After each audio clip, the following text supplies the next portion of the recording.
Welcome to Tech Blueprint, a window that lets you know the latest technology news in the world.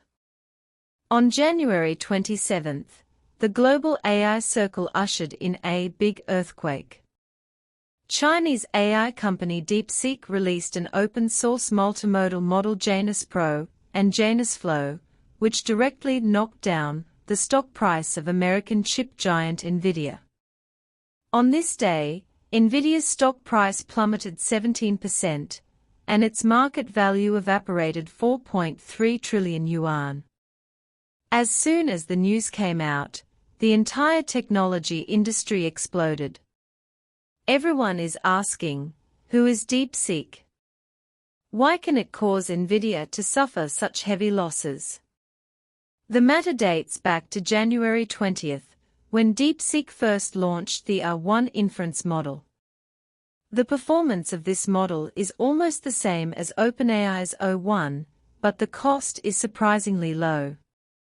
On December 26, 2024, DeepSeek released the open-source model DeepSeek V3 model, and the training cost of this model was only $5.6 million. These numbers may sound abstract, but you have to know that American AI giants have to spend billions of dollars to train similar models. In other words, DeepSeek did the work of its American counterparts at a cheap price. DeepSeek's low-cost, high-performance model quickly attracted global attention. In particular, the Janus Pro and Janus Flow models released on January 27 are not only open-source, but also multimodal. These features allow developers and companies to access top AI technology at a very low threshold. This open-source sharing approach not only breaks the traditional high-threshold AI development model, but also has an impact on the entire AI industry. More importantly, there is another point behind DeepSeek's success that makes the American technology community scratching their heads. It does not rely on expensive high-end hardware. In the past, the development of AI technology relied almost entirely on the accumulation of computing power, and the computing power was supported by chip giants such as Nvidia. However, DeepSeek bypassed the dependence on top hardware through algorithm optimization and architectural innovation, and achieved high efficiency with lower-end hardware. This undoubtedly doubled the pressure on hardware giants such as Nvidia. It is worth mentioning that the U.S. chip export control policy on Chinese AI companies has obviously not stopped the rise of DeepSeek. Although the U.S. government has tried to restrict China's AI development through technical barriers, DeepSeek has proved with practical actions that without top-level hardware and huge amounts of money, it is still possible to be world-class in the field of AI. So, what does the rise of DeepSeek mean? Simply put, it breaks the traditional AI development model of technology equals capital plus computing power, and shows the world that algorithm innovation plus low cost can also take a new path. At the same time, its open-source strategy has attracted the attention of a large number of developers and companies, accelerating the popularization and democratization of technology. This model not only impacts the existing industry structure, but also brings global AI competition into a new stage. The sudden rise of DeepSeek has not only caused heavy losses to Nvidia, but also made the U.S. political and business circles restless. On January 27, former U.S. President Trump publicly stated that the United States must focus on competing with DeepSeek. At the same time, U.S. lawmakers from both parties have begun to call for strengthening export restrictions in the field of AI, especially technologies related to chips and algorithms.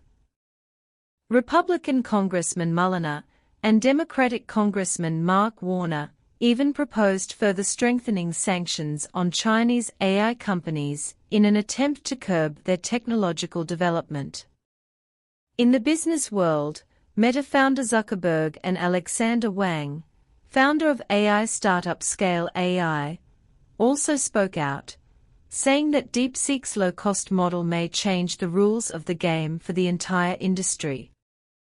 American AI companies have to re-examine their R&D strategies and market layout to cope with the impact from Chinese companies. At present, traditional American AI companies have already felt the pressure of competition, and many companies have begun to respond to challenges by reducing product prices and accelerating technological innovation. The rise of DeepSeek has made me see two problems. First, the development of technology does not rely entirely on funds and hardware. In many cases, innovation is the most important. DeepSeek tells us with practical actions that as long as the method is right, you can do great things with less money.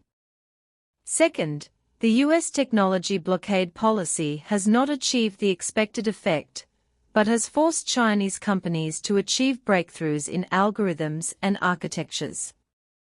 This shows that restricting technology exports is not a fundamental solution to the problem, but may bring more competition and pressure.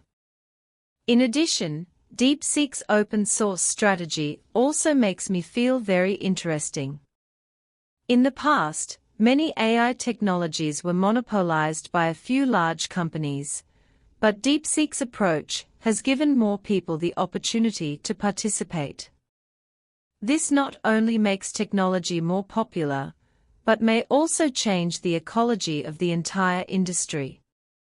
In the future, perhaps we will see a more open and shared AI world. The rise of DeepSeek is undoubtedly a disruption in the AI industry.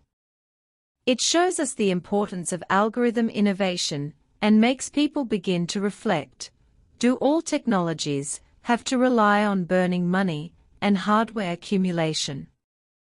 The US technology blockade policy has obviously not stopped the development of Chinese companies, but has stimulated more potential and creativity. So, how will the United States respond next? Can Chinese companies continue to maintain this development momentum? These issues are worth our continued attention. Is the success of DeepSeek really just a victory for algorithm innovation? Has the US blockade policy completely failed, or does it have other backup tricks? For Chinese companies, can this low-cost, high-efficiency model continue, or is it just a flash in the pan? More importantly, will the future of the AI industry be closed or open? Can an open-source model like DeepSeek completely change the existing industry landscape? These issues may be the most worthy of our consideration behind this AI storm. What do you think?